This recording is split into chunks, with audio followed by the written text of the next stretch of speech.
Next moderator, Dr. Bolori, who will take us through the next session that is yet to start shortly. Thank you so much for this. Hello everyone, thank you so much, Mrs. Malvina. And yes, my name is Farhat Bluri.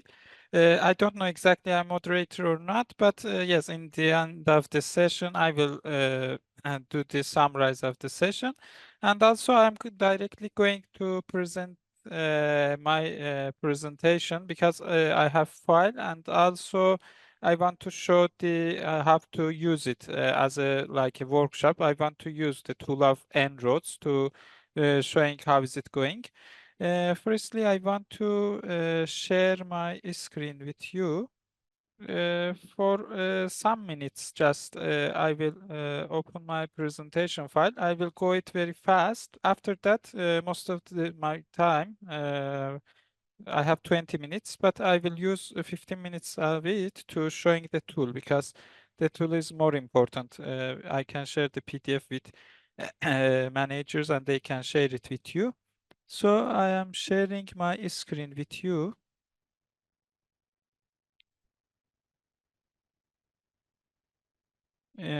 Is it shared with you?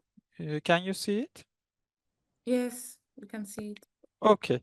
In 5 minutes, I'm just showing how is goes the climate change and how En-ROADS works. But after that, as I said, most of the my time I am going to use to show the En-ROADS tool. Strategies for adaptation and mitigation climate change using En-ROADS tool is my presentation. I'm just showing some of these slides. This is my certificate from them to doing some workshops and showing these tools. We have some workshops that we did until today with our students in Turkey. You can see here the examples of it. I don't want to take our time in these ones. And here, what is the En-ROADS and what's the workshops? It is done by MIT Management Salon and also Climate Interactive. It prepared. I will show you in the next slides how is it going and how is it works. First of all, I want to say En-ROADS is a cutting-edge simulation model used to test climate solutions and generate climate scenarios for the future.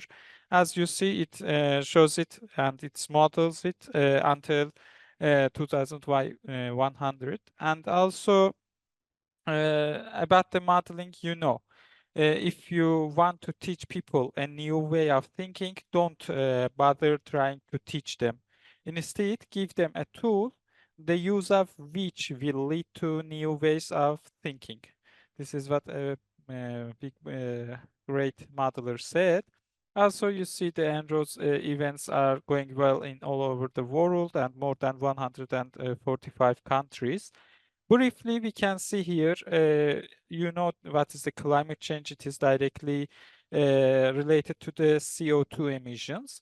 Here you can see the main sources of CO2 emissions, coal, oil, gas, and the others.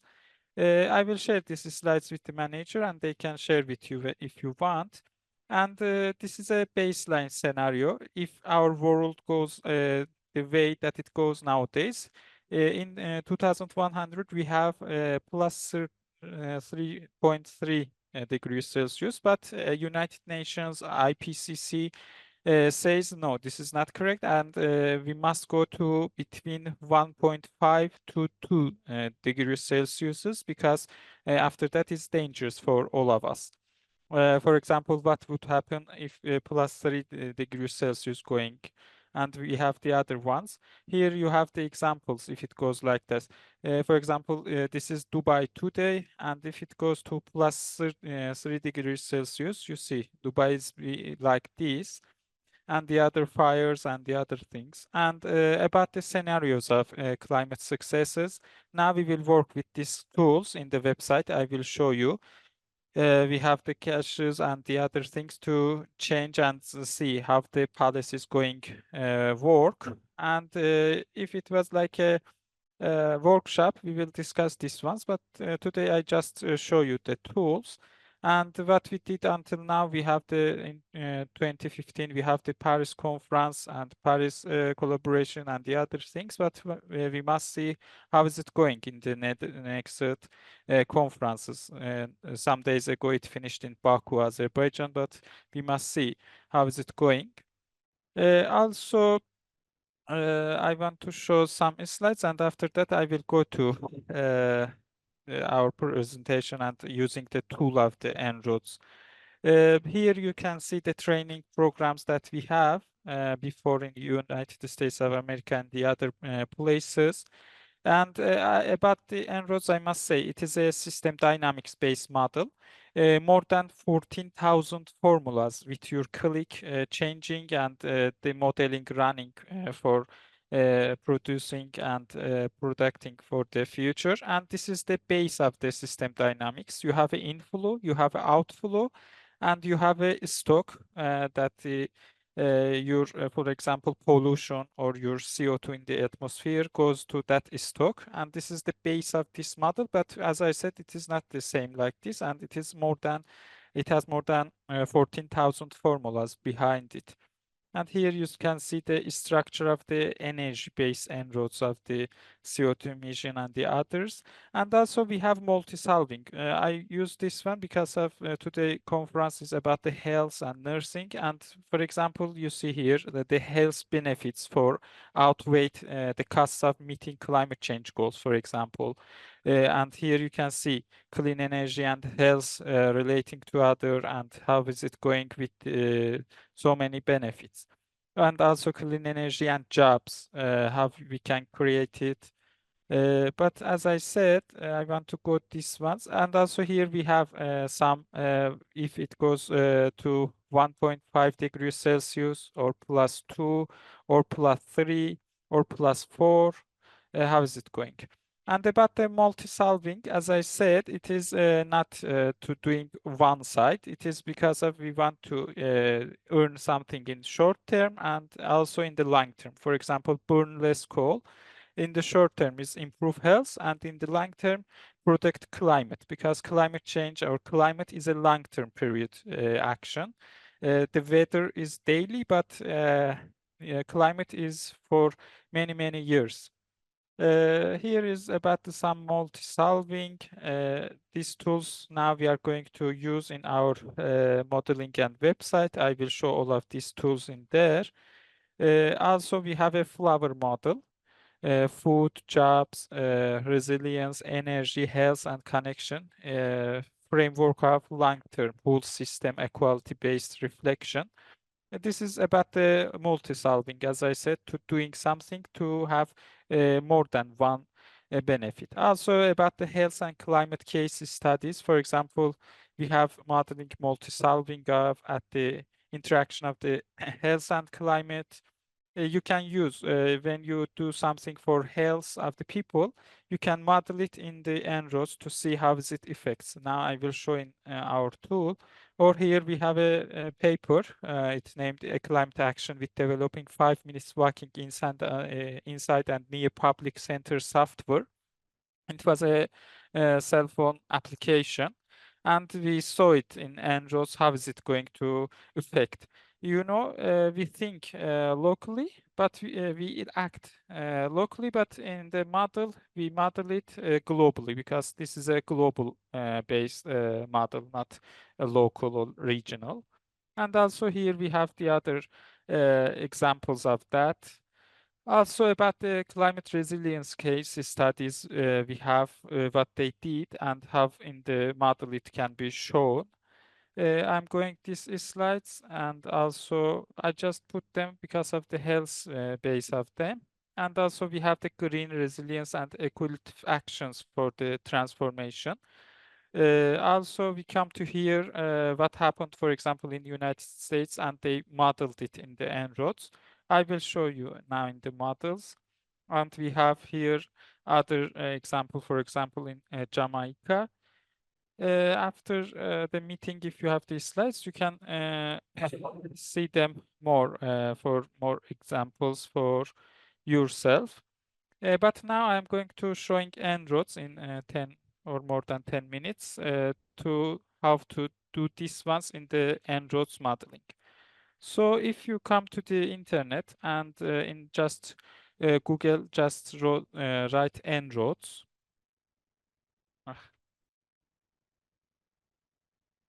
Yes. Just if you write the name of the software, it comes.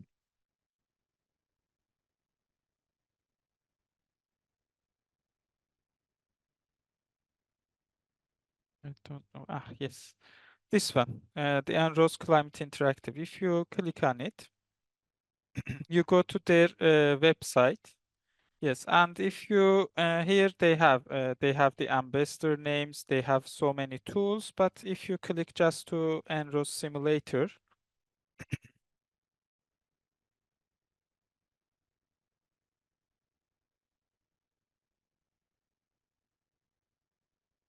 yes. Yes, this is the page that you will see when you enter to the En-ROADS. I maximize it to showing. No, I think maximize is not a good option now because we have these ones. Okay, I put them here. Yes, I minimize it and I put it here. Okay. Here you have, firstly, I want to show what we have as the tools of this En-ROADS modeling, and after that, I will go to show what happened when we change these ones. Yes, you have here, the first one is the language. It is nowadays in English, Arabic, Persian, even in Turkish, French, and in all of the language, in most of the language, more than 20 language, we have this one. We can change, but now today I will introduce in the English one. Also in the simulation one, you have to reset the policies. Each of these ones are the policies, named policies. So when you did something and you want to go to the first step, you just click on the reset policies. Also, we have reset assumptions. I will show you the assumptions. Now we will go there. And also you have the reset all policies and assumptions. It goes to the first step that you open the model. Assumptions here, you have so many assumptions, for example, for air pollution from energy. You say, for example, it is in the system with 0.12 megatons per energy, but you can say in one paper I wrote, I see it is 15, so you can change to the 15, and now you have changed the assumption, one assumption. And as you see, it shows with the blue one that some changed, but if you reset it, it will be reseated. Also, you have the graphs. The graphs are here too. You can change from here or you can change from here. And the default graphs are these two graphs. We will work with them now. Also in the graphs, we have so many impacts. For example, sea level rise, ocean, and also we have so many related with the health problems. For example, air pollution from this one or deaths from extreme heat. We will see all of them. And the other ones, or outdoor labor losses for from extreme heat and the others. And also we have about the greenhouse gas emissions, CO2 emissions, and so more. We will work with them. Also about the view, we have the main graphs, as you see. We have the Kaya graphs for population, GDP, and the others. Also, we have minimized graphs, these ones, and we have a click in which one we want and see it in the bigger one. After that, we have the actions and outcomes. If we change here, we will see the list. For example, I change something here, just like this. I want to just show as an example what it shows. We say population with this, economy, this one, and this one, and this one. Yes. When you have this and you click here, yes, it shows to you which actions you did and what is the outcomes. It shows to you. Also in here, we have the metric units or US units and the other things that is not very important to us. And also in the help, you can click on the En-ROADS user guide. That is very useful for you. Here you can see what they come and how you can use. For example, when you click each of the oil and the other options, that we have 18 options, it shows the examples, big message, key dynamics and potential equality that we had in the PowerPoint slides, some related videos, slider settings, model structure, and frequently answers and questions, and all of this you have. But I come to here, and you have the other things that they are not important now. And what when we do, we click this one, we have the reset all policies and assumptions like this. This one goes you to the first page of that we came, and the others. This one on doing the last one, this one doing the last one, or this one replying the last change. If you have so many changes and you just want to see what happening in your last action, when you click this one, it shows you automatically. It shows you with your last change how is it changing. I'm doing like this now, and I'm going to show these options or policies to change. Even when you go to first time here, firstly I finish this one, excuse me. This one's how we have, this one is going to enter full screen, and this one is showing minimize ones that we had before. Also, you can share your scenarios when you did something in your papers, in your reports, and everywhere in your presentations, everywhere in your LinkedIn. When you did some change with your mind, you can share from here. As you see automatically in Facebook, Twitter, LinkedIn, or copy the scenario link and paste in your paper. For example, if you write something, in the end, as the reference, you can put this one, the link of this scenario, and anybody with clicking on it, they can see and use it. With the click, it comes directly to this one, and it shows which changes you did, even in assumptions or in policies. And also, I want to show more about these policies. Firstly, I check all of them to the first step. Yes. For example, for energy, because it is a model based on energy, so the energy policies is so many. As you see, you can change in coal, oil, natural gases, renewable energies, nuclear, new zero carbon, carbon prices, and everything. And also we have transportation, and they are energy based too, energy efficiency, electrification. And we have the same for building. For the growth, we have just population and economy. And also for carbon dioxide removal, we have natural base and technology, and other sources we have. For each policy, we have 3 dots. When you click, you see very short description here. And also here, you have more options to change. For example, you say for the coal, I use a tax, a good tax, and I want to reduce the pollution. But start year is not some months later. It is, for example, in 2050, I can do this. You can do this. As you see, the change comes to start from 2050, not 2025, because you say my policy couldn't work directly. It takes time. It has a delay, so it will be start from here.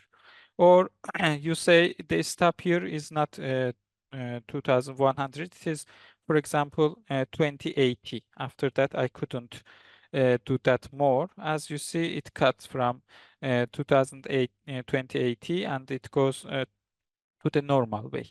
And here it shows to you in more, or in about marketing, or in the other things. It shows the change, how is it going with your these policies. These are what you can do here. Or if you use the help one, as I showed in the here we have in here in the modeling website too, the examples, big message, key dynamics, and everything about it. Uh, you can use them from here too, or you can use the graphs. Also, you have, as I said, you have so many policies here to change. And also I want to come to graphs. But firstly, I put it in the first step and without any change.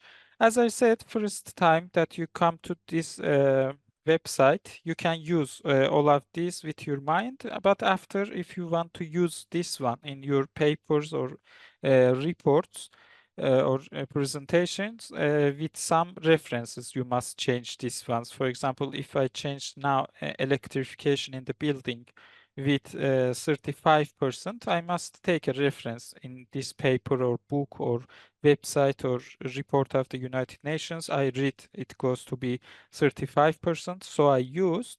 And with this change, you can change, you can see the change, for example, in the uh, global source of primary energy or greenhouse gas emissions. Now you can see with this one, we come, for example, 1.5 degrees Celsius, which is very perfect, and United Nations and IPCC group wants this one.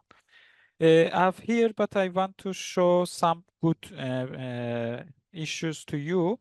With these ones, you can change, even see different how I can say, different graphs. You can try them. But today, because our conference is about the health, so I'm going to the impacts. For example, temperature change is important in health, or CO2, or directly we can go to these ones that are going directly about the health. For example, population exposed to river flooding. As you see, if nowadays situation remains, it goes to 192 millions of the people. But if we do something with these policies that I did, now it goes to, for example, 117 millions of people, for example. Or here we have good ones, for example, deaths from extreme heat. It is very important. As today's situation goes, it goes until 26, of course, with this 100,000 people, it means 2,600,000 people died annually because of the deaths from extreme heat in 2100. But if we do these ones that I did for the policies, if we have these policies globally, it goes to 900,000 people going to be die with extreme heat. So it is a very good decrease here. We saved, for example, like 1,000,000 and 700,000 people. We saved their lives from extreme heat. And also here we have the population are in the danger, or we have the sea level rise. Here I want to show the flood risk map too, because it is a very good map. As we saw, for example, Dubai in our slides. Here it models the flood risk map for all over the world. And just you must enter your country or region name, and after that you can see how is it going for your region. It shows from here. I don't want this one. I directly write, for example, Iran. Yes, in Iran, not directly inside Iran, but the regions that we have, the seas and gulfs, it can be danger of the floods. For example, this part, as you see, are in the danger, Kollahi and the other ones. And also here you can change the map type, for example, from 21st century to long term, for example. We will see in the long term how it change. As you see in a big area, more affected area will be affected from flood risk in, for example, Iran country because of this extreme heat and flood risk. Also, you have so many here, for example, wild danger and air pollution from energies. For example, you have, if nowadays situation goes, the situation is like this, but if we do these policies globally, the situation is like this. And also here I forgot to say in the first, you can see here for the description. Also, you can do this like this in the presentation. You can present better. Also, from here you can do this and see the only the graph in a new slide. And also, very important things. You can copy data to the clipboard. Okay, when you click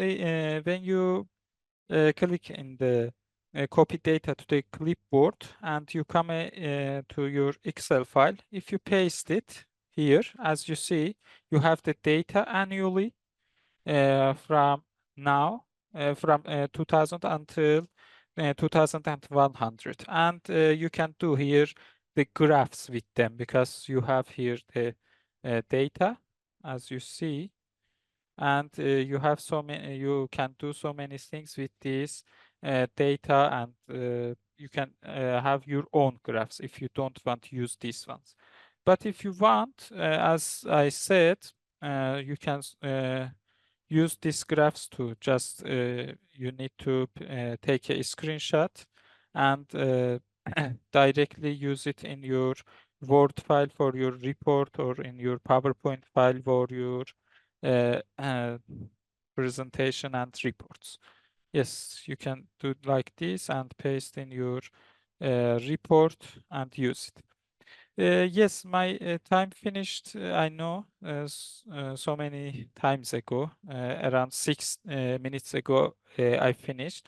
But I know after this we have a break. I used some of your minutes in from the break. Excuse me, but because it was very long, I want to show just some slides and some tools of this big tool, because as I said, 14,000 formulas working behind this model. So it is a very big model. But if you want, and the manager of the conference, chairman, and the other ones, we can have later a workshop, 2 hours at least. We need or 2-3 sessions with 1 hour or 1.5 hours, and I can explain and share more about this tool with you.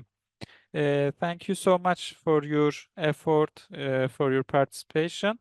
I'm here with the other our great presenters, and we will see them. Thank you so much, and we are going to have our next presenter.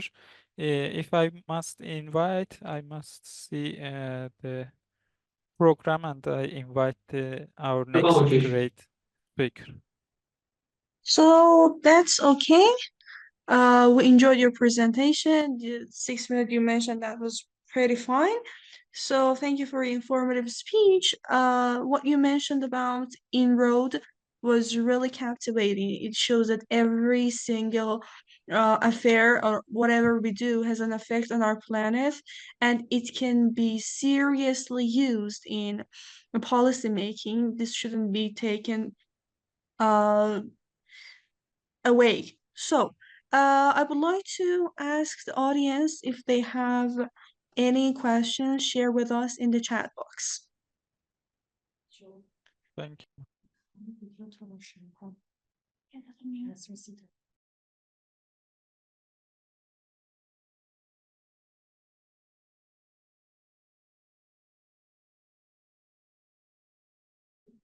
So it seems that everything was fine and there was no question. We all enjoyed your lecture, and so finally at the end of this panel, we're going to have you again for the summary of this panel. Thank you. Thank you so much. You're welcome. It is my honor and privilege. Thank you.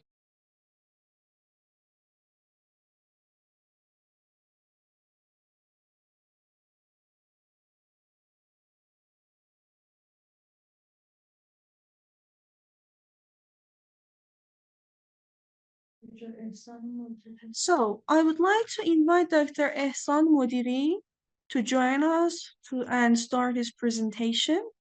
So I want to introduce him. I should tell you that he's PhD candidate and doctoral research assistant in Faculty of Civil and Environmental Engineering, nearest university. Dr. Ehsan Modiri.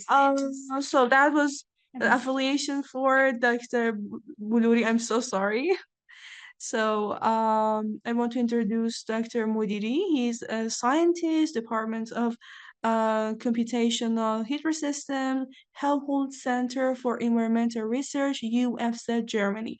So that would be great if you could join us. So sorry again for the misconception. Okay, I'm here. You should be able to hear me. Am I right?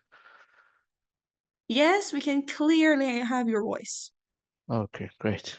So, shall I start sharing or so just So do you have any problem sharing your screen?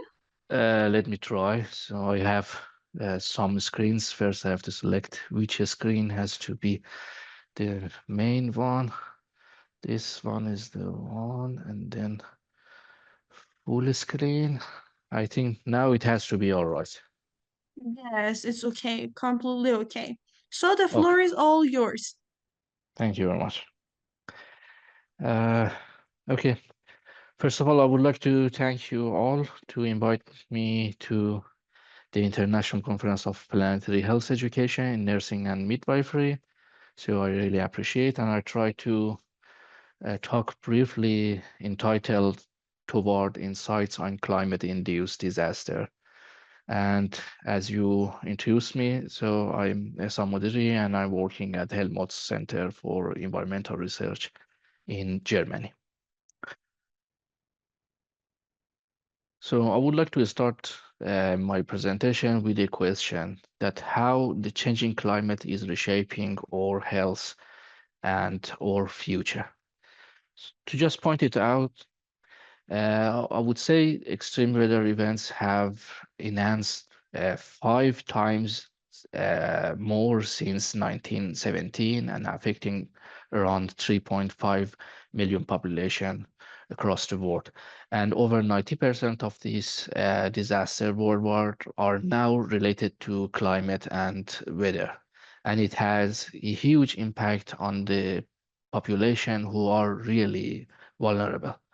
And over 250,000 additional deaths per year are expected between, unfortunately, 2030 and 2050 due to the climate change reported by World Health Organization.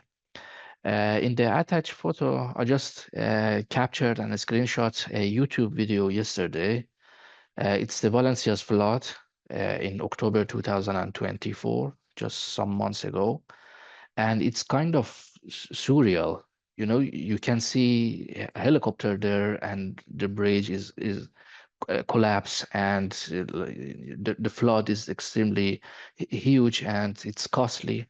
And it seems that even in the Western European countries, so we will face this problem, and it's a huge and real problem that we have to take into an account. And to next, if I want to frame the problem, first I have to define global warming and then climate change, and then say that, okay, what's the difference between these two, and go for the next step. Global warming in general refers to long-term increase in the Earth's average surface temperature, and because of the rising concentration of greenhouse gases like CO2, and the climate change encompasses broader shift in weather pattern, including change in temperature, precipitation, and extreme event.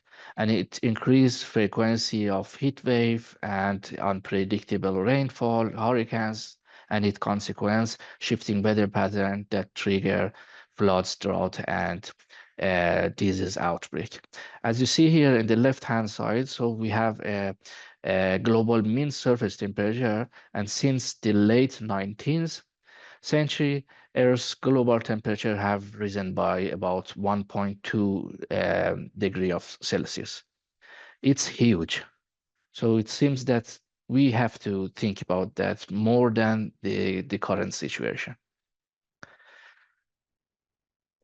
And what is changing meteorological pattern? So I just pointed out here two examples. We have two forms of meteorological patterns, changing in spatial space and changing in time.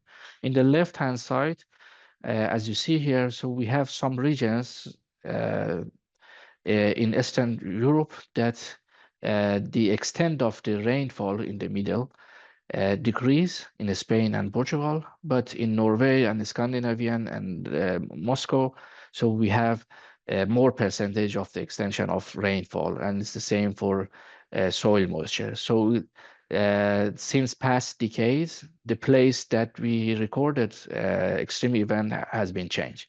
And it's the same for temporal change in the annual scale or seasonal scale, similar to summer and winter. So it changed. And as I remember, at least since 10 years ago here in Germany, I only remember twice that we have, for example, a snowfall here near the Christmas time. So next week is Christmas, and you do not see and smell of any snow anymore. So, but when you ask people how was before, so they explain to you, okay, when they were child, so the snowfall was huge. But these days, so I feel I'm in spring, not any winter or autumn anymore. So it shows a spatio-temporal change of the meteorological impact. And so here I would say that the global warming hits the planet while climate change transform its rhythm. So it's important to distinguish between climate change and global warming itself. The next thing, so let me check the clock so I cannot see the time. Okay. The next thing is what's the different type of disaster based off climate. Climate change is impact on the hydrological cycle, and it enhance the frequency and intensity of extreme weather events. And these days, over 90% of natural disaster are water related crisis. However, we have earthquakes, tsunami, and etc. But if you look at this map, you will find out the majority of the crises these days related to climate or weather, similar to drought, acidification, wildfires, pollution, floods, vector-borne disease, zoonotic spillovers, and etc. And what does hydrological cycle mean here? So I just insert a simplistic and schematic hydrological cycle here.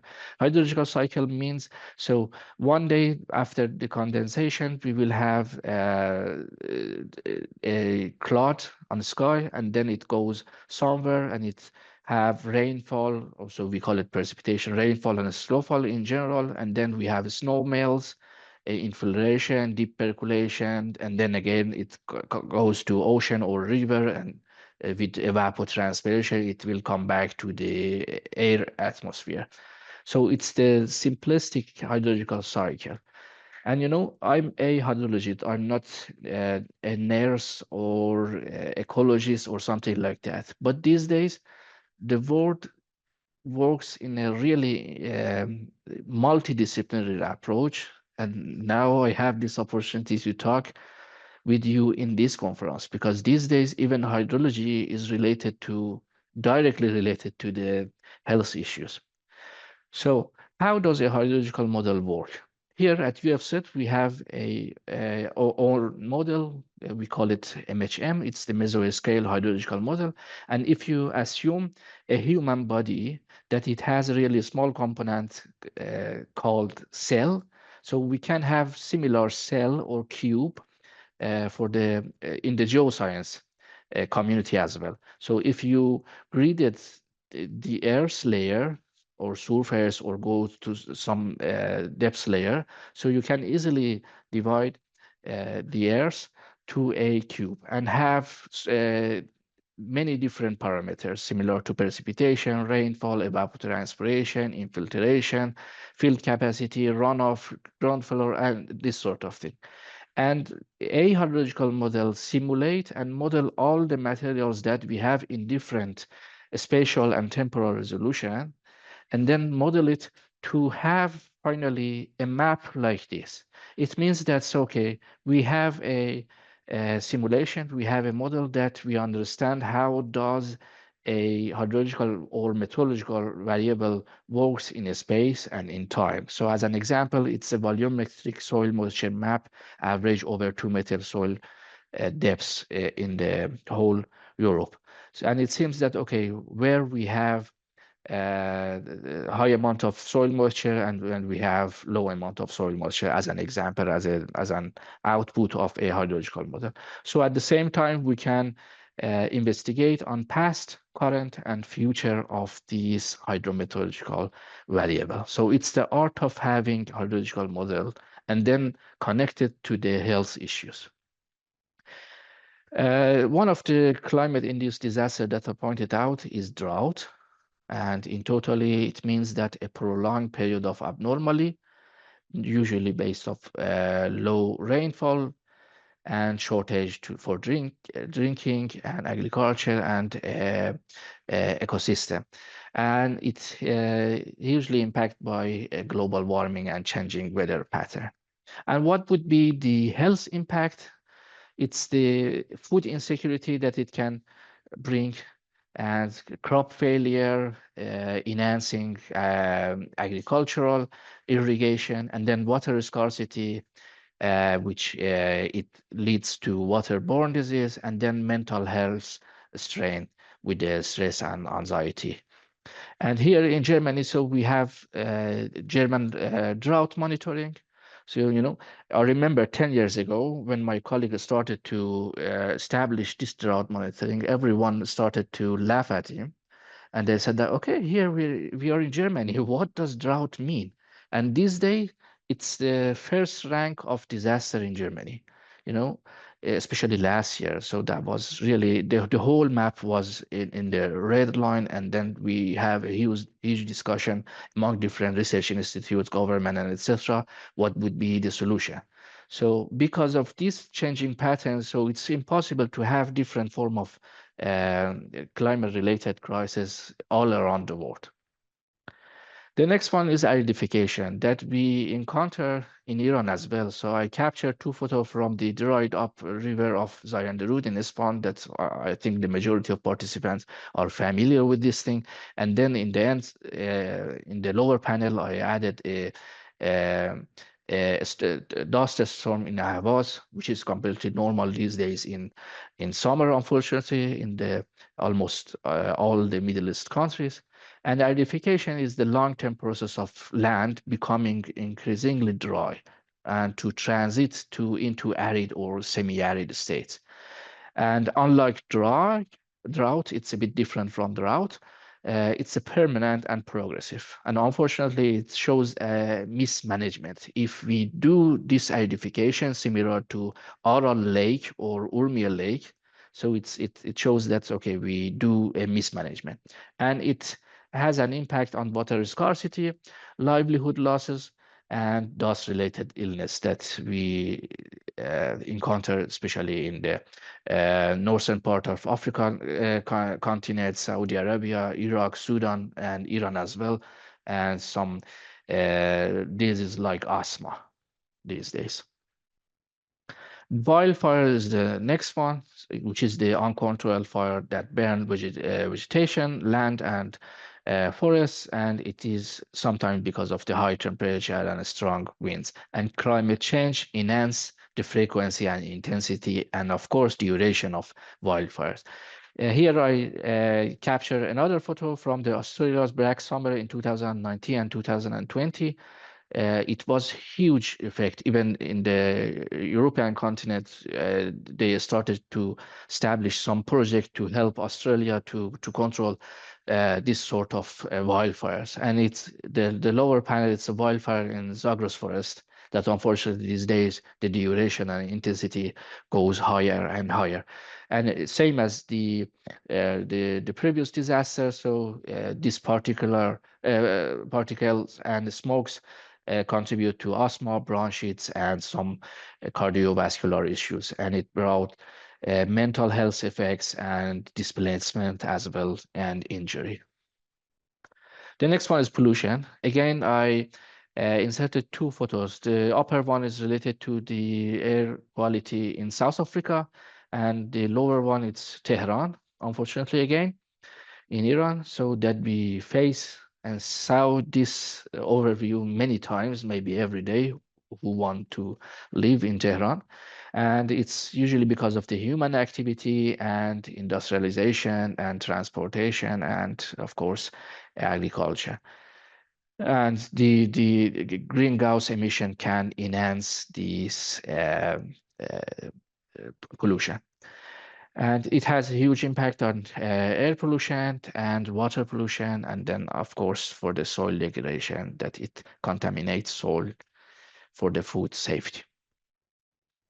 The next one that I work for many years on, it's floods, and floods usually happen when the water overflows on usually normally dry land, but these days everywhere. As I showed you in the first slides, in Valencia, it's not dry land, and the capture photo, it's the Our Valley in Germany in 2021. It's really wet land, but after I think more than 8 hours of continuous rainfall, so it has started to make a huge disaster in Germany, and still they are investigating what was the reason and how they can mitigate and adapt for the future floods. And climate change intensify flood through rising sea levels, extreme rainfall, and rapid snowmelts.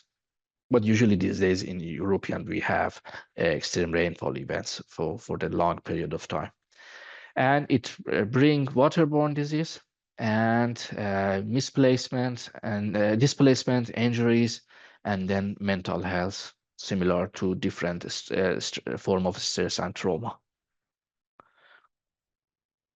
And the most important and newly issue that we are facing here in Germany is vector-borne disease. So we call it emerging disease. Before, Germany or usually Western European country doesn't face that it's extremely important. But after the new change, I think since 10 years ago, for example, the malaria came from the northern part of Africa to Italy, Spain, and Portugal, and then it goes to start to spread in a region that we did not record it so far. So the vector-borne disease is because of having some vectors like mosquitoes, ticks, and flies, and climate change creates a really nice condition for the vectors to expand into the new regions. And I think here it's our part to participate in the ecological and health issue to play a role and in this session. For example, as an health impact, so for malaria, almost 240 million cases globally recorded in 2020. In a warmer climate, dengue, it's another point that newly we have recorded in Spain, and Lyme disease. So these are the forms of disease that is kind of new for us. So let me check that I missed something or not. Yeah. And in the right figure, so the mosquito itself can be a vector of many form of disease like Zika, dengue, West Nile, malaria, and etc. And we started to have a vector-borne disease monitoring and warning system here at UF by combining different layers of information, machine learning, artificial intelligence, and imbalance machine learning, and this sort of thing to combine all the health model point of view plus a hydrological point of view to be able to monitor initially and then do the early warning in the end. So if I would like to concentrate more on the vector-borne disease, I would say, for example, sand flies will make leishmanias, and leishmania parasite transmit through the bites of infected sand flies. So we have a separate project here at UF with, I think, 12 partners all over Europe. And so it is a serious problem. Approximately 12 million of people are dealing with, and around 50,000 deaths occurred each year reported by WHO. And with this new investigation, we found out more than 350 million population are at risk. And climate change has shifted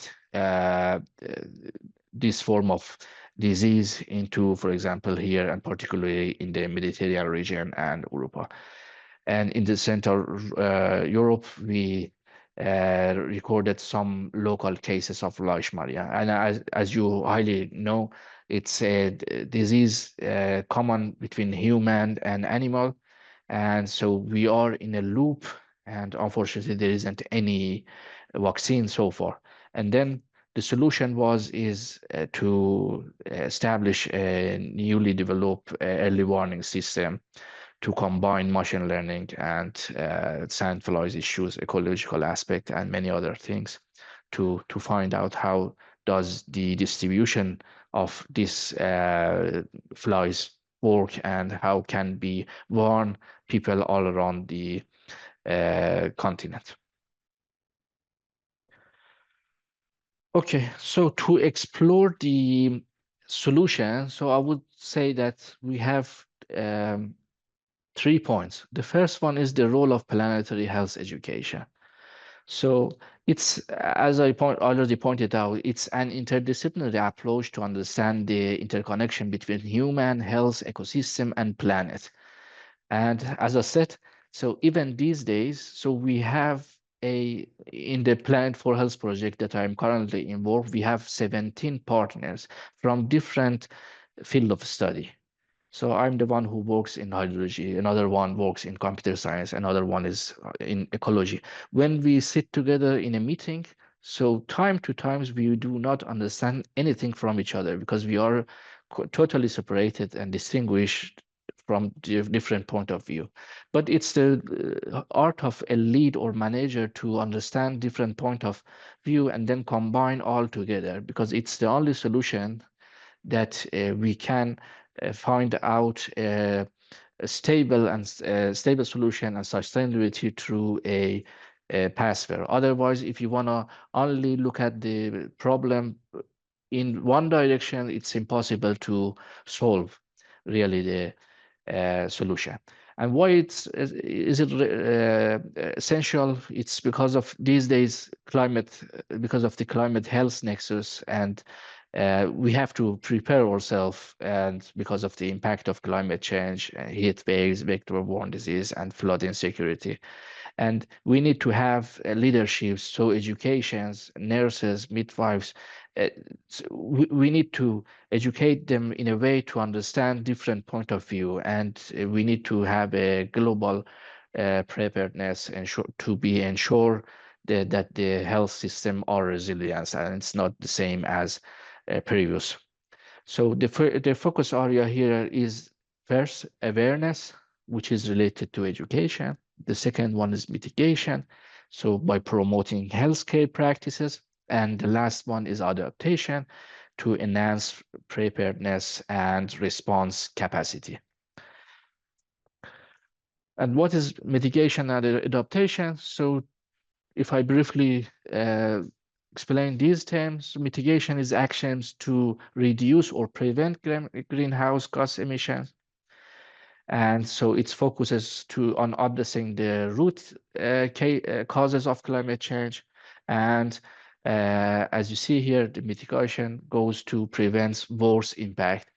And what is adaptation, which is mainly mind work, is the adjusting system and practice to cope with the impact of climate change. And it focuses on enhancing resilience.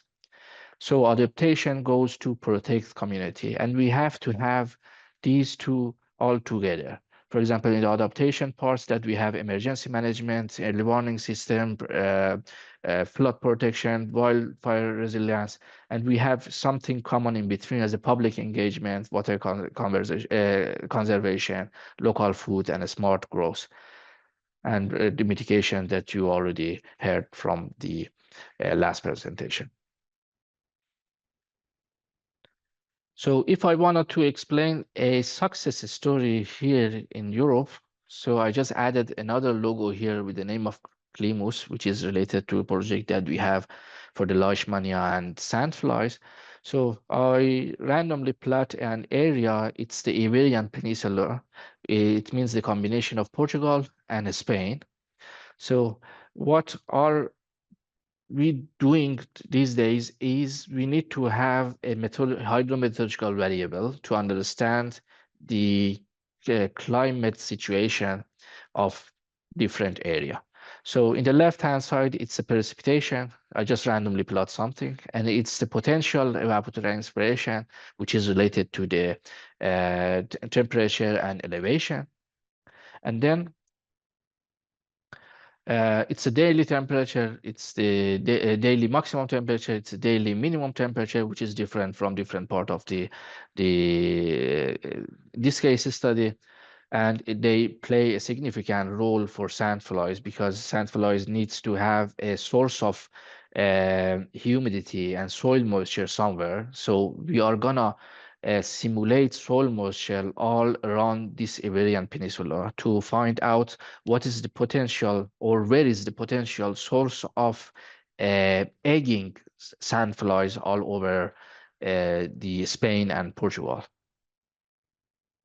So we simulate soil water content for as I said, for a random year here. So the red spots means there is a possibility to have huge concentration on that date on these spots. But how does it work? If we combine and merge all the possible variables like hydrological models, digital elevation models, health variables, the density of sandflies population, and many other things, it goes to the initial results that we have here. So we generate a map like this. So again, I clipped only the map for Spain. The red part shows that, okay, on this date, we have the possibility of having bite by sandflies in this area and not in west or north. And every day we generate and update this map to have, as I said, a past, current, and future.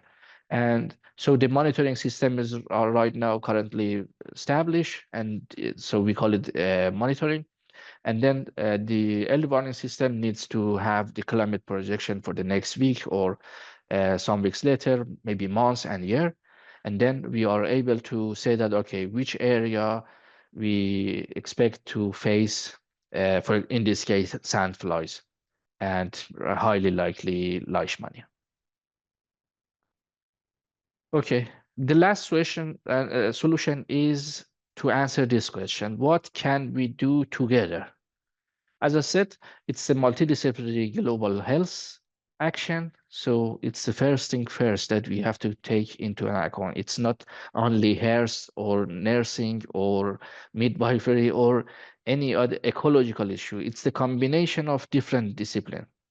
So we have to establish global collaboration. So we have to contact as I said, in the wildfire case, European conflict with Australia, Iran with some other countries. So the global collaboration brings different point of view. And then we have to strengthen a health system, because as it seems, the current health system uh, all over the world doesn't work properly. And we need to engage our community to explain them how does it work, to have some advertisement in the media. And then we need to have innovative solution, especially in terms of mitigation for the carbon low products for recycling. And each person needs to be in action. So it's not only a problem of community. So each of us has a responsibility, and we have to take care about our future in the end. So thank you very much. That was my presentation. And once again, I would like to thank Ms. Hassan Tabar, who invited me to speak in this meeting. And I really appreciate if you have any further question, and if you want, you can easily find me and send me an email, and then we can have a more detailed discussion after. So thanks a lot. We appreciate that you accepted our invitation, and we really benefited from it. Thank you a lot. So I'd like to invite our audience to write their questions in the chat box. And while they are writing, I have to summarize what you said, and I want to review your key points. If I'm wrong, please correct me. You talked about the very interesting topic, mesoscale hydrologic model, which was Yeah. based on conceptualization. Yes. That was really great, and it was a new topic for all of us.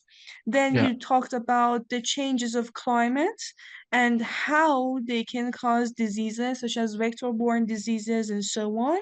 And you Yes. said that global preparedness should be taken into practice.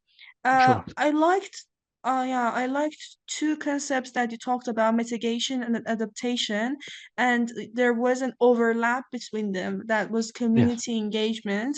And I Yes. think that's really good, because then we are moving these actions out of just academic people, means human for human. They all have to collaborate in these situations. That's my question. I wanted to know, so what is your recommendation for, practical examples in community engagement? So you've lived in Germany and you've experienced what happens in Iran. I would like you to tell us what kind of community engagement example do you have in mind? Thank you. You're welcome. So I think establishing a global communication would be the first step. I since the age of 18, I worked in different institute in Iran, Austria, Germany, United Nations, and many other things. The thing that I feel in Iran is the lack, or I would say lack of international communication. So if we can have this thing, it automatically brings some sort of motivation.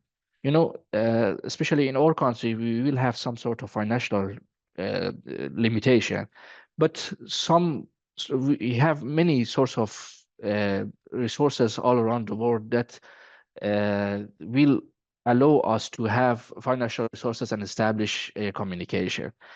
As an example, my colleague yesterday came to my office and said, "Oh, Ehsan, could you please show this thing?" Oh, it's blur. Let me check. Yeah, this thing into your presentation. I already captured it, but I forgot to add it to my presentation. It has uh, Mosquitoes Without Borders, and the American Geoscience Union published it in December in the last week. And then they said that, okay, we have to prepare ourselves and be aware that this is a global issue. Where they distribute this thing? Among of Geoscience Union, not among any health community. So we were totally separated somehow from the health community. But these days, this sort of community and communication would help us to establish new projects, bring some innovative ideas, and then solve the problem. So it's my understanding. Maybe I'm wrong because, you know, I'm not the correct one to answer this question, but my understanding is, so with this form, we can have many other ideas, and we will be able to hear lots of different point of view. And then, especially in our work, we find that, okay, oh, we forgot to add this component into our model. If we add this thing, so it has a meaning of this part in hydrological cycle, and etc. So that was my answer. I don't want to talk more. So we're all enjoying. So you're completely free to tell us what you want. And we really enjoyed your comprehensive answer. Thank you. You're So, welcome. dear audience, if you have any questions, please type here. And in the remaining time, I'm going to ask Dr. Mudiri.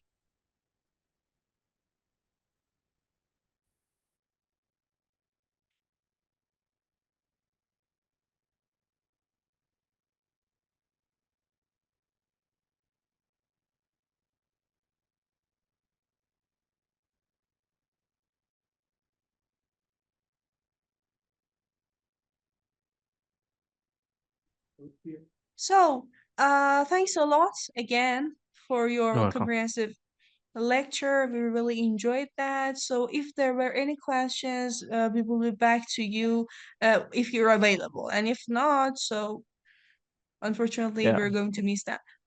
Thank you. All right. I appreciate it. Thank you very much. Have a nice day. You too.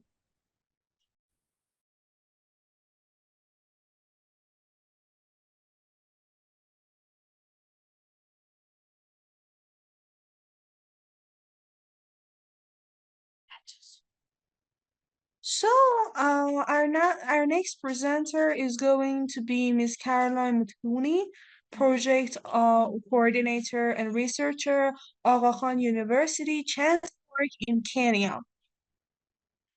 So, I would like to ask her to come by and to talk to us about the topic that I'm going to read it for you right now. So, building collaborative networks in Africa. So over to you, sweetie. I mean, not sweetie, with Thursday, Miss Montoni, because you're very, very, very friendly, and perfect. Thank you so much for the introduction. It's an honor to speak today in this international conference on planetary health education in nursing and midwifery.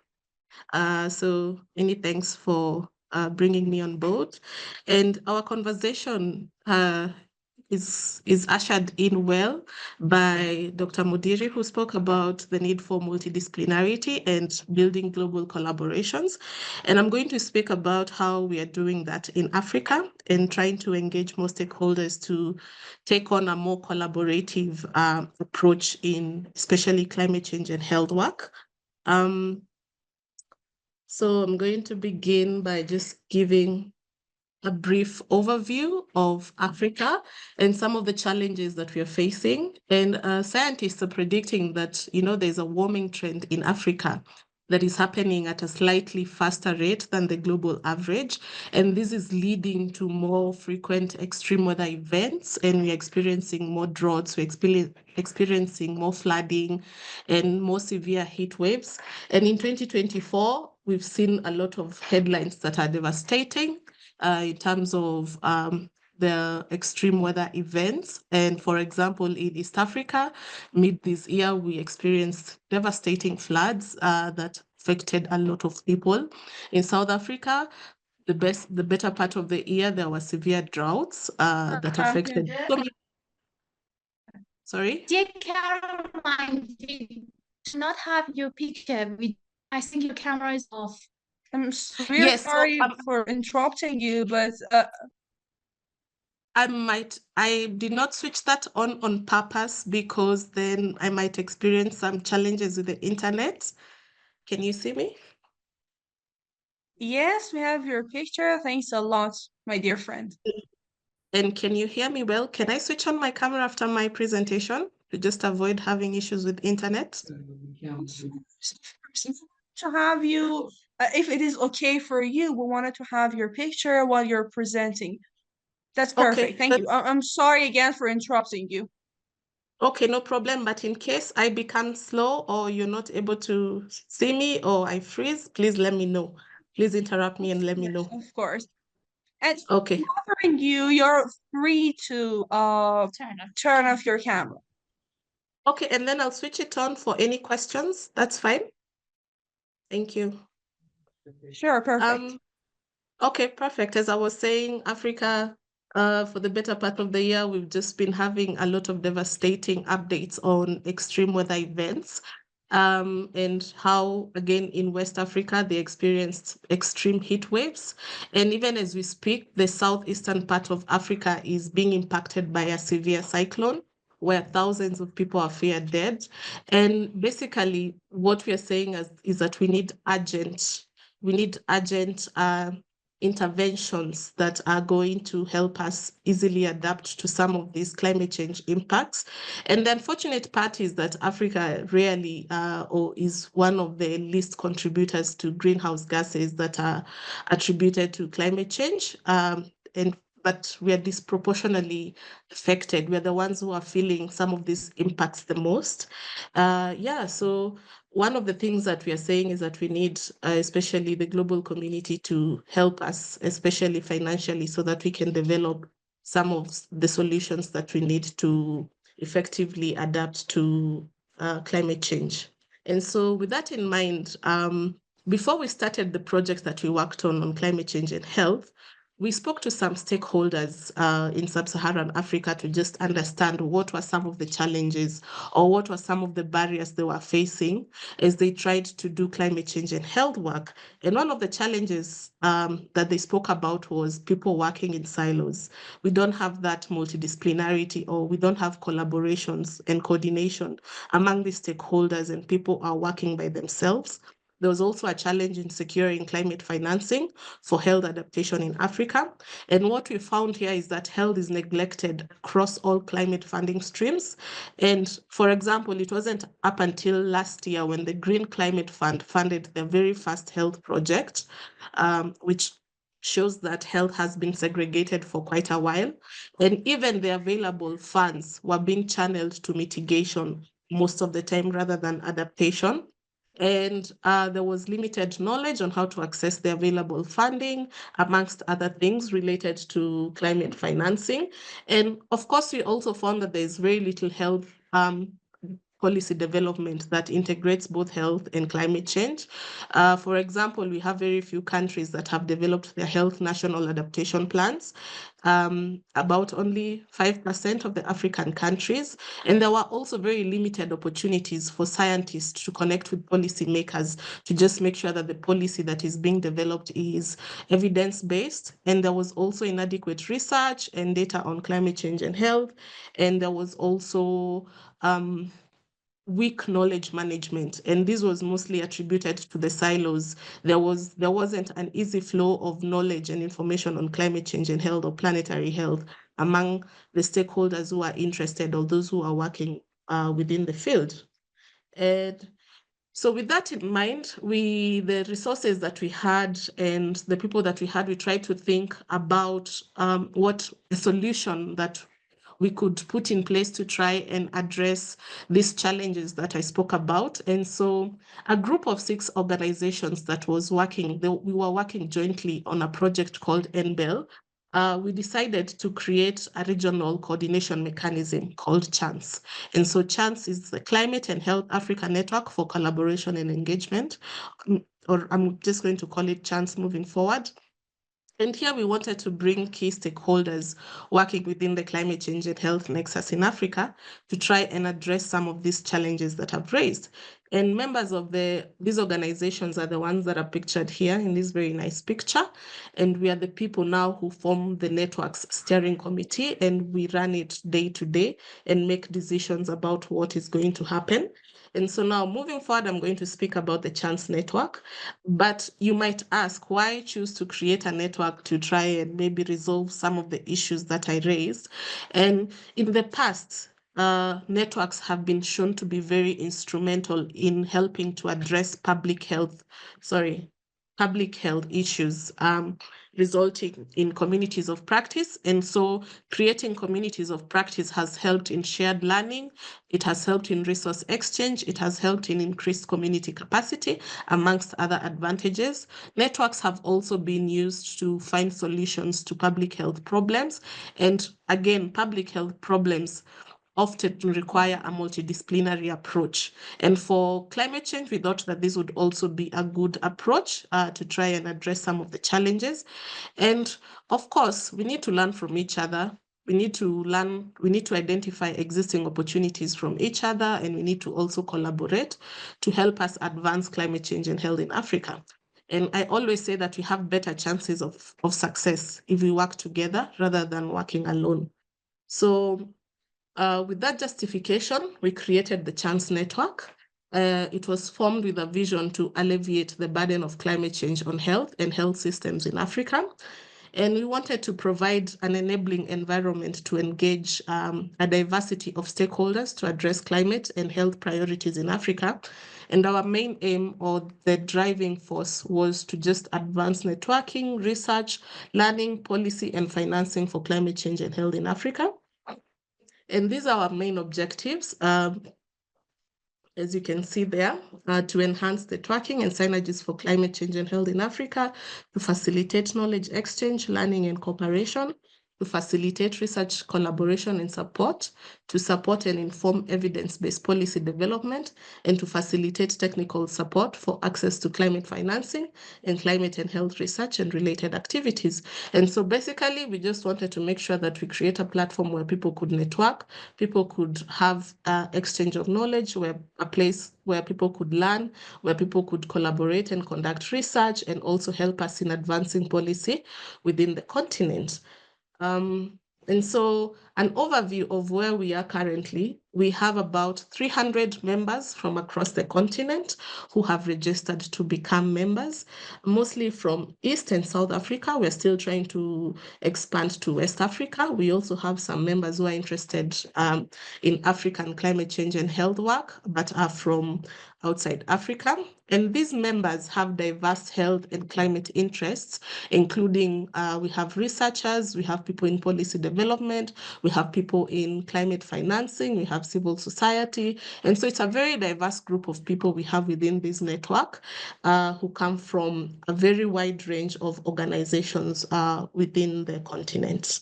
So that's a brief overview of the network that we created and where we are so far. And some of the activities that we do within this network include webinars.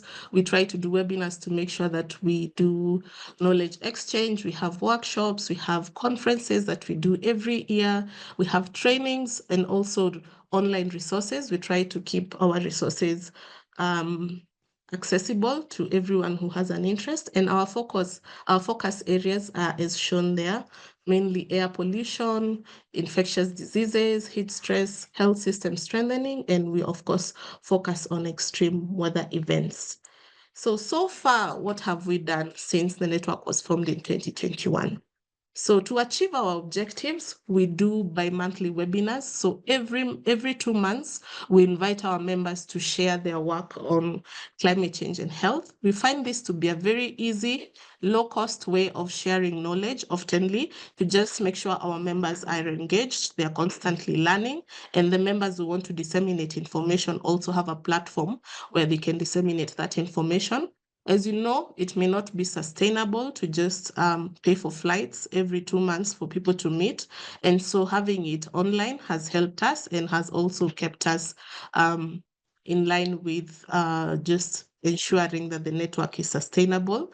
And then for these webinars, we explore a wide range of topics, from the impacts of health exposure on vulnerable groups such as children and pregnant women. We also share best practice case studies such as cooling interventions that are being implemented in the region to prevent against extreme heat, especially in low-income countries. We also look at early warning systems and how to reduce climate risks. We also learn about the process of policy development in the region and to make sure that Africa is not being left behind in global conversations such as COP and the World Health Assembly. And members who attend these webinars, we hope that they get to learn and they get to incorporate some of the lessons that they get in their own climate change and health work. And then for the conferences, I mentioned that we do annual conferences. So far we've done 3 in-person conferences. One was in South Africa, the other one was in Botswana, and the one for this year was in Zimbabwe. Yeah, just this October, it's very recent. And all these conferences receive a lot of support, even from the Ministries of Health, showing that there's an interest, to expand planetary health work or climate change and health work within these regions. And now in these annual conferences, this is where our members get to interact and see each other face to face, get to know each other better, get to network and see if they can collaborate to do interventions or research on climate change and health, and basically hope that we can break the silos and allow people to engage more on these issues. And these conferences now provide an in-depth learning about the work that is happening in the region. For the webinars, we only meet every 2 months for about an hour to discuss. This may not be enough time, but then within the conferences, we have 2 days of non-stop learning and interactions and networking, amongst other things. We've also done workshops. We've organized 3 workshops. One was in Kenya, 2 are in Kenya, and 1 was in Uganda. And the workshops are now more targeted with specific topics for specialized groups of people from specific regions. And so in these workshops, we focus on a very specific issue or priority that is pressing within that region. The other thing, sorry for the noise, the other thing is that we also collaborated with other amazing organizations in the region to deliver an African climate and health responders training course. And there was massive interest with over 3,000 people registering to attend. And this shows that there is a need to have more trainings and courses on climate change and health. At the moment, not many African universities have these kinds of courses. And of course, this is a gap that we are hoping to also address so that we have more people learning about climate change and health. And then lastly, we also created an online hub or a website so that all the resources that we produce as a network are more accessible to members and other people who are also looking to learn. So the other thing that aligns with our objective, which is networking and synergies for climate change and health in Africa. So the network has grown in those 3 years and is now recognized by most organizations in Africa. We have partnered with organizations in their climate change and health efforts. We have made partnerships with these organizations, and we've been invited to discussions to just contribute on how we can address climate change and health issues within the region because of the network. We've been part of consultations to inform investments on where funders can, prioritize their money. Is it research? Is it policy? Is it advocacy? And we have contributed to most regional efforts that are looking to have climate change and health work in the region. And so in terms of networking and creating synergies for climate change and health in Africa, those are the activities that we do. We also participate in global conversations. For example, we've been part of COP27, COP28, and even the COP29 that just ended. And then lastly, policy advancement. What have we done as a network to make sure that we've supported policy development and implementation? And so here, the steering committee members that I mentioned earlier have contributed to policy in our own countries. We all sit in the Ministry of Health working groups, technical working groups, or task forces within our countries. And in Kenya, for example, where I am based, I am part of the technical working group on climate change and health. And we developed our very first policy, which is the Kenya Climate Change and Health Strategy, a 5-year policy document to advise the government on where they should focus their actions on. And then even in the webinars that we do and in the conferences, we have specific topics for policymakers to help them build their capacity on policy development and implementation. And we also try to link them to people who can finance some of the activities that they need to do. Yeah, so we also create a platform where scientists can also come and speak to the policymakers to make sure that the policymakers understand the evidence that is coming out of the region, so that that evidence can be used to build the policy, or can be used to develop policy to make sure that our policy is evidence-based. Yeah, so I just wanted to expand on some of the activities within those 3 objectives and what we've done to try and achieve our set goals. The kind of impact that we've had so far, we've been able to create spaces for scientists to connect with policymakers, as I mentioned, to make sure that there is evidence-based policy. We've done a lot of capacity building on the impacts of climate change to just bring that awareness to people who do not even understand where the link is between climate change and health. We've been a resource for African early career researchers and postgraduate students. We've shared best practices, as I mentioned, on climate and health policy and guideline development. We've also been able to share best practice case studies to demonstrate climate health resilience in the low-middle income countries, and also showcase specific interventions that can be duplicated elsewhere. The whole idea is to make sure that we do not reinvent the wheel, but rather we are learning from others who can also support us as we implement within our own spaces. We've brought together potential donors to share information on how some of the stakeholders can be able to access climate financing.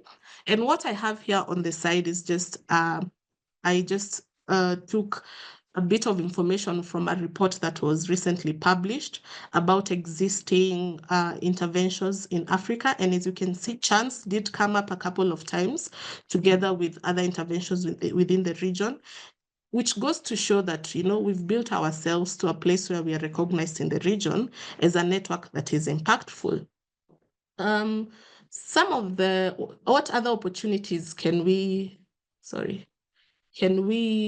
explore for the network? You know, we are planning to create a register so that members can access technical support from other members. And so here the example is, if we have a planetary health expert, for example, Melvin, within the network, and we have a member who is interested in expanding the planetary health knowledge, we can connect the two together so that they can work together and one can help the other to learn. We also want to support proposal writing processes so that we don't just connect financiers and stakeholders together, but we make sure that we support them in writing some of the required, or meeting some of the required expectations from donors. We also want to continue advancing the development of health-focused adaptation policies. We want to now document these case studies and implementation success stories within the region so that they're also accessible to more people. We want to work with other existing networks and organizations to maximize impact. And we also want to reach more people at community level. So far, our work has only been at higher level of policymakers and researchers, but we also want to make sure that we include more community voices within the network, because I think they're the ones who feel the impacts of climate change. So their voices are very important, and that's an area that we need to improve on. And we also want to continue building the researcher skills to increase climate change and health research, and make sure that we have quality data and data that is useful in informing the work that needs to be done. So what are some of the challenges that we face? So far, funding has been a challenge for us. As much as we want to try and help others access funding, it's not easy to come across the resources to do some of these activities. And we also find that climate is not a priority, especially for governments. They feel like the budgets should go to other things, not necessarily climate and health. And of course, research coordination is still an area we're looking to improve on. And of course, the increased vulnerability in African communities. As much as we try to address some of the issues that come up, it's really important for us to address the social determinants of health. to address issues like poverty, to make sure that most people are able to access education, that our infrastructure is good, that we work on our environment. And that's where aspects of even planetary health come in, because then we have a holistic outlook on the solutions that we need to develop. And then the increased occurrence of climate change disasters in Africa does not allow us to bounce back quickly. So our resilience continues to decrease. So we move from a drought, immediately we move to flooding. And then even before we recover from the flooding, we are now dealing with another disaster. And so this has also impacted the work that we do, because we don't have enough time to really bounce back from one tragedy or one disaster to the next. And so the reason why, we're talking about all this is just to share some of the lessons and hope that you can take them and implement them within your own work. And I know nurses and midwives sometimes are already part of existing networks, such as maybe the student nurses associations. And if this is the case, then it would be very easy to just incorporate aspects of planetary health within your network or association. You make sure that that is part of your agenda. But in the case where you're not part of an existing network or association, it's very, very important that you develop one or create one, especially if you feel very passionately after this conference on issues of planetary health, because this helps you to come together with like-minded individuals. And I think it's relatively easy. It's a relatively low-hanging fruit intervention. And I think one idea brought together with another and another and another becomes very, very effective. And of course, there are other many benefits, such as you have people who keep you accountable, you co-design solutions, there's peer learning, you can share resources, or you can pull together resources to help you with your planetary health work. You can do collaborative research. And of course, one of the fun things about being part of a network is that you make new friends. I've made some really good friends within the Chance network. So I do hope that you consider creating a network or an association for your planetary health work to help you even advance further than possibly you can imagine. So yeah, thank you. That is the end of my presentation, and I'd like to finish it with this African proverb that I love, that says, if you want to go quickly, you go alone. If you want to go far, you go together. And I would also like to thank you again for giving me the opportunity to speak about the work that you're doing in Africa. It has definitely been an honor to speak. Those are my contacts. Thank you so much.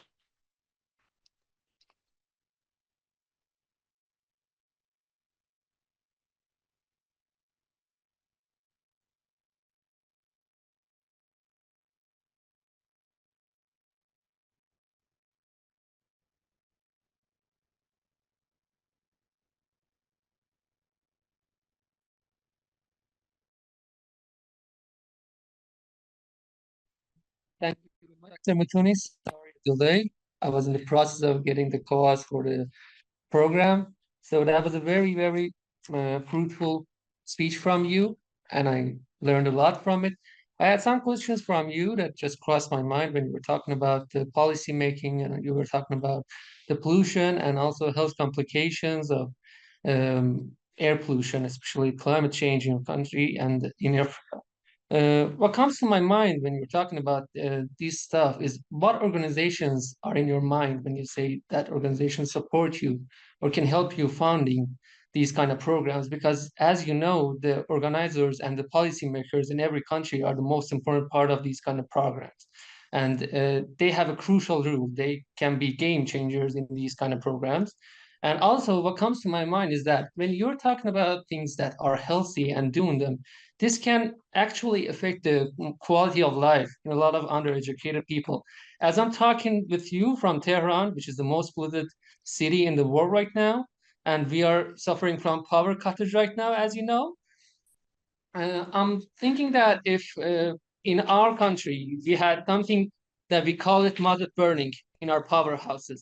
Mazut is a kind of heavy oil that we burn to provide power for the population that can't get power and electricity at the time because of the shortage of power and shortage of electricity. And In this matter, if you stop burning muzzles, a lot of people will have power cutters. A lot of people can suffer from electricity cottage, power cottage, or gas cottage, and these undereducated people can actually suffer from these complications, and they might actually go against these kind of stuff. They might actually protest for the things that you are doing to do the healthy and right thing. So sometimes the right thing can be worse for the people that are from the poor and slum parts of the city or from the country. And these undereducated people are actually, as I know from the statistics, are a good proportion, are a considered proportion, a significant proportion of African countries, because poverty is a lot more in your countries.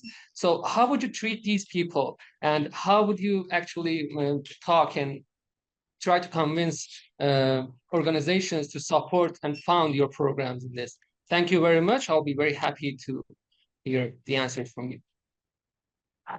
Thank you so much for that question. I think I did mention in my presentation that one of the things we've realized that we are missing is the community voice. And so we've been very successful in bringing together organizations at a very higher level, at a regional level. So for example, we do work together with maybe WHO Afro, or we work together with Africa CDC, we work together with AMREF, and these are organizations that are at a higher level within the region.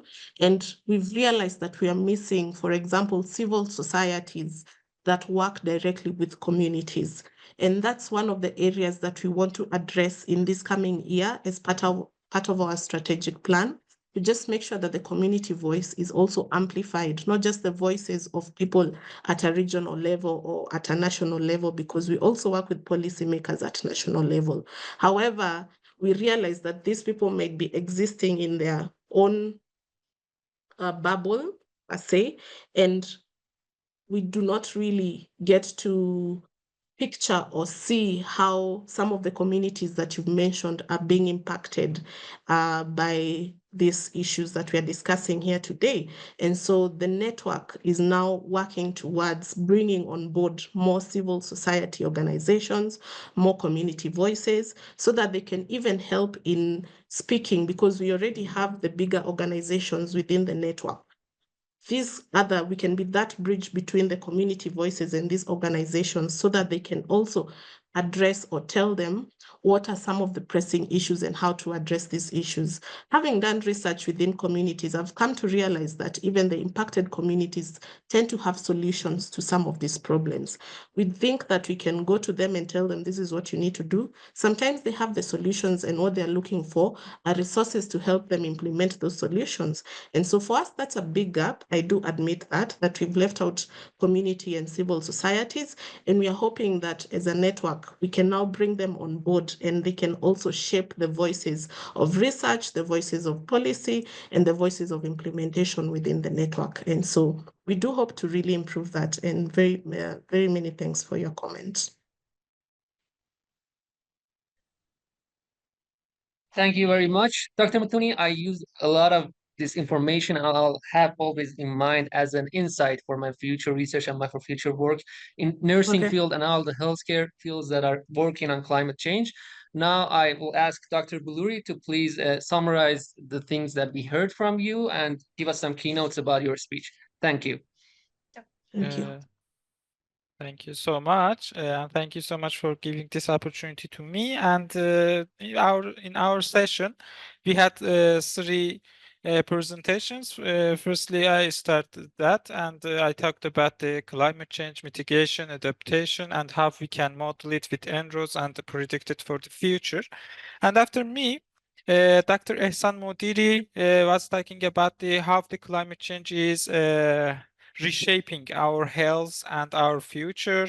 And we saw over 90% of disasters are related to climate change in all the world. And also we saw what's the difference and simulates between global warming versus climate change. And also we said changing meteorological patterns in his presentation. And also we saw climate include the disasters in worldwide and Iran, and also about, for example, pollutions in Tehran city and the other cities in the Africa and the other parts of the world. And we saw the role of planetary health education and how is it going. And also we saw some about the mitigation and adaptation in his presentation too. And in the end, he mentioned about the success stories and how we can be successful in this way with our climate actions and the others.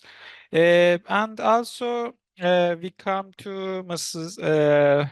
Carolina Mutoni, and she started with climate change and its effects in Africa. And she's presented us an overview, and after that she came to activities, conferences, workshops that they are doing about these ones with their network. Also, she presented the knowledge exchange and capacity building conferences and meetings, how is it going, and also networking and synergies for climate change and health in Africa, how is it going? And after that, she comes to the impacts, what these impacts are in their society and climate. And after that, she comes to what we can do more with our networks and to giving the opportunities for the networks. And in the end, she came to present that why should you form a network, and how is it effective for our future, for our climate, and for our world. And with this two great presentations, after my presentation, we finished this session too. And this was the key notes that I took from these two great presentations. Thank you so much.